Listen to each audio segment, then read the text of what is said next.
رسالتي موجهة إلى كل مسلم، إلى كل رجل دين اللي حرض على قتلي، إلى كل مسلم نزل للشارع. أنا أريد أقول لكم ليش ما سمع صوتكم من تم سبي الأيزيديات، من تم قتل أطفال الأيزيديين وشيوخهم وشبابهم وتهجيرهم أمام عيونكم؟ ليش ما نزلتوا للشارع مثل ما هسه أنتوا نازلين للشارع؟ ليش ما رفضتم مثل ما هسه رفضتم لحرق القرآن من قبل سلوان؟ أنا كل اللي سويته رفضت هذا الكتاب اللي يحث على الكراهية ورفض الآخر والإرهاب. نعم، أرجع وأقول أنه القرآن هو كتاب إرهاب ويجب حظره، وراح أعمل على حظره هذا الكتاب وفق القوانين السويدية.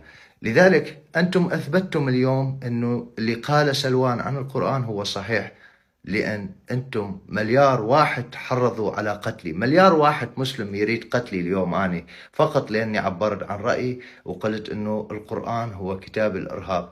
كل اللي ردت أسويه أنا لكم يا مسلمين هو أن أصحيكم من نومكم يلي أنتم فيه.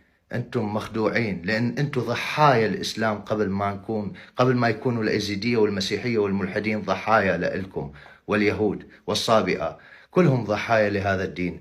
لذلك أنا ما عندي شيء معكم شخصيا، أنا عندي شيء مع الفكر. الفرق بيني وبينكم هو أنا أحارب الفكر وأنتم تحاربون شخص سلوان موميكا وتدعون لقتل سلوان موميكا. أنا مستمر بطريقي وماني خايف منكم.